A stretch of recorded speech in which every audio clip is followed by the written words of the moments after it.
이번 시간은 필드 중에서 두 번째 필드, 관계 필드에 대해서 얘기하는 시간을 가지도록 하겠습니다. 우리 인간은 사회적 동물이라고 하는데, 이 사회적 인간이 타자와 관계하는 영역을 관계 필드라고 해봤습니다. 즉 가족 활동을 비롯해서 모든 사회적 공동체 활동이라고 이해하면 되겠습니다. 사실 현대인에게 이 관계 영역은 개인의 행복에 가장 큰 영향을 미치는 분야라 할 수 있습니다. 이 영역은 우리가 먹고 살기 위해서 돈을 버는 것, 또 그 일터를 비롯해서 가족 생활, 친구 관계, 이웃과의 관계, 마을 공동체 활동, 학교, 국가와의 어떤 관계, 세금이라든지 권리와 의무와 같은 것들, 국가 등 공동체 규약이 적용되는 모든 분야를 포괄하는 영역에 해당하는 것입니다. 이 영역을 단순하게 구분해 보면은 일터와 공사적 관계, 공사적 공동체 관계, 그리고 유희, 어떤 우리가 놀이문화, 노는 것, 이 세 개의 장으로 범주화할 수도 있습니다. 이 관계 영역의 특징은 도덕, 양심, 공동체 규약, 법규 등 이데올로기가 강하게 작용하는 곳으로서 개인의 자유가 매우 제한되는 곳이라 할 수 있습니다. 이 영역은 행복 3요소 중 대부분의 이데올로기가 활동을 제한하고 있음으로써 감정의 진폭이 가장 크고 감정관리란 이 영역의 활동에서 주로 필요하다라고 할 수 있습니다. 따라서 이 책에서 배우고자 하는 행복의 지혜야말로 바로 이 관계적 영역의 생활을 어떻게 조화롭게 유지해 갈 것인가에 대한 것이 대부분이다 라고 할 수 있습니다. 이제 당신의 행복이 어떤 역할을 이제 이 관계 필드가 당신의 행복에 어떤 역할을 할 것인지를 알기 위해서는 우리가 흔히 접하는 사회적 관계라는 것이 어떤 특성으로 이루어져 있는지를 한번 생각해 볼 필요가 있습니다. 우리는 흔히 이 사회적 관계를 생각보다는 친화적 관계로 우리가 보기 쉬운데요. 이 관계는 그 모임의 성격에 따라서는 조금 상이하기도 하지만은 대부분은 그 목적이나 목표가 먼저 중시가 되는 매우 포멀한 관계라는 것을 알아야 합니다. 공동체는 물론 그 소속 개개인의 이 목표가 달성되거나 그 목표에 도달하지 못하게 되면 소멸되기도 하고 개인적으로 비판을 받기도 합니다. 분명한 것은 질서가 공동체의 질서가 나를 제약하는 곳이라는 것이죠. 즉 내 자유를 제한하는 것입니다.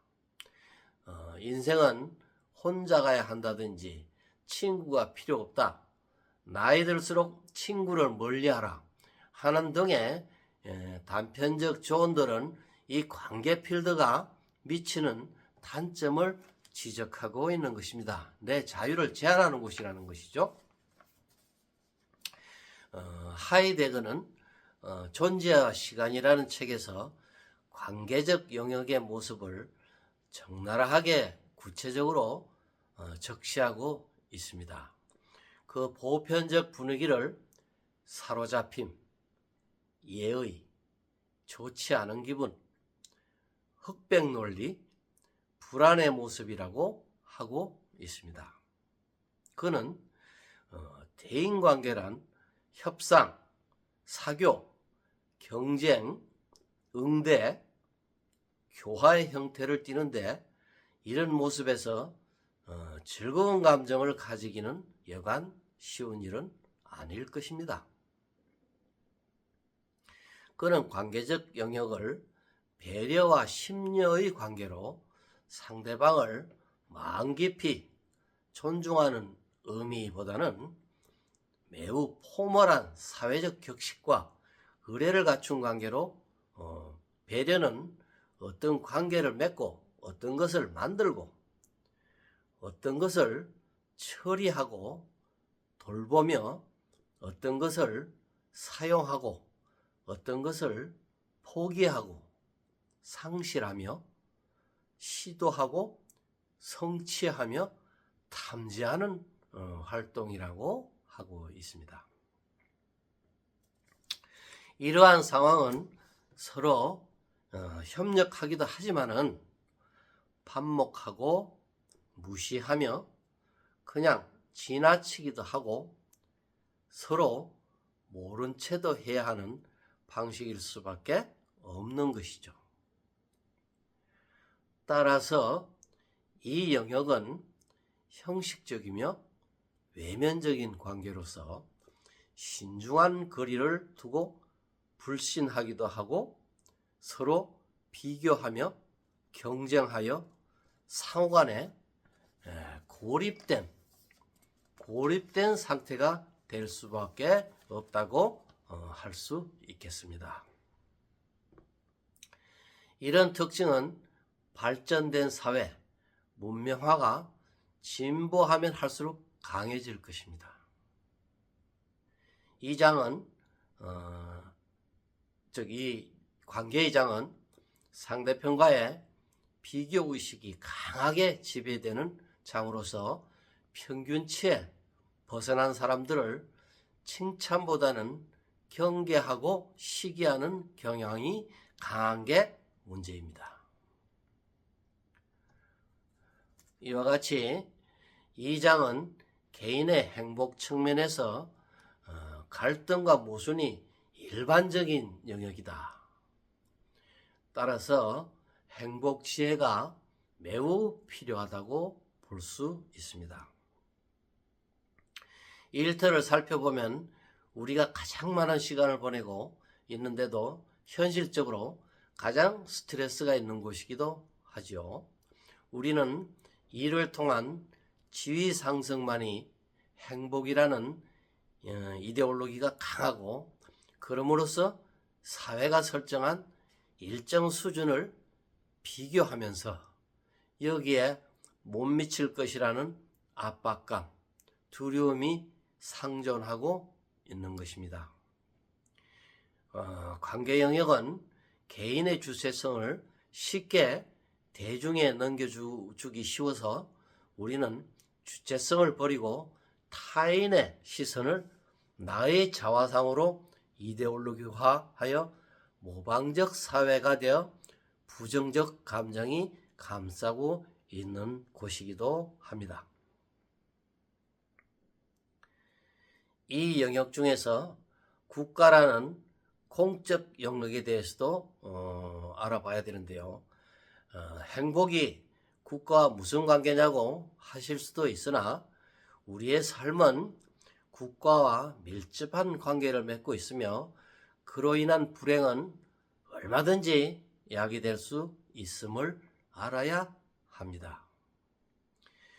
국가에 대한 권리와 의무를 지는데 각종 세금부터 시작해서 교통법규, 준수, 재판,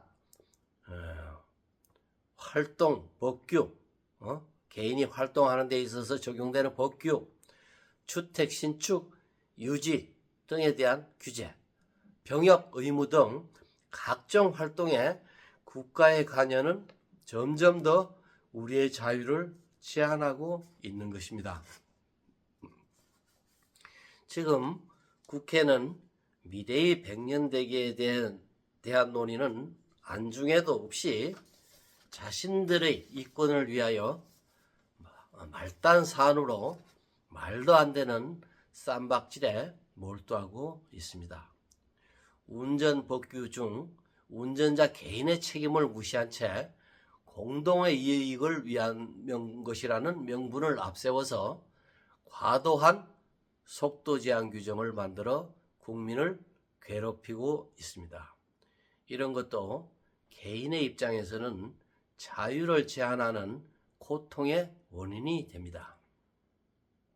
물론 사람에 따라서 이 부분에 대한 의견이 다를 수는 있습니다.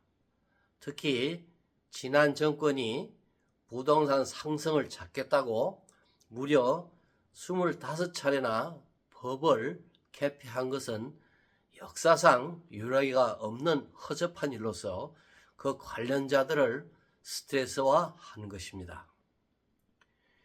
유튜브 등에 자주 나오는 살인 등에 대한 사법적 판례의 경우에도 처참한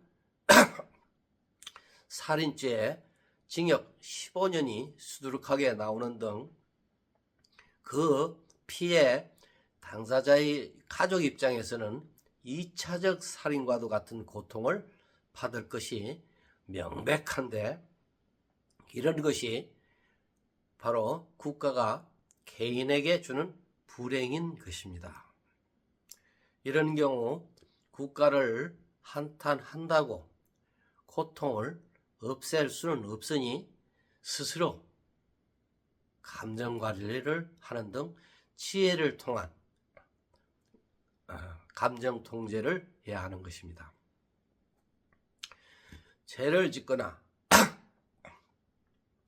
잘못된 행위에 대하여 일정 정도 벌을 받아야 하지만 터무니없는 경우가 있을 수 있다는 것을 명심해야 한다는 것입니다.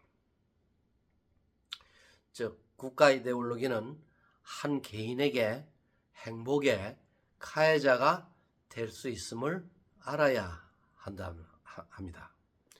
이처럼 타인과의 접촉 영역인 이 관계 영역, 관계 필드야말로 감정의 변화가 가장 큰 것이므로 행복 경영에 있어서는 현명한 지혜를 발휘해야 하는 필드임을 명심해야 합니다.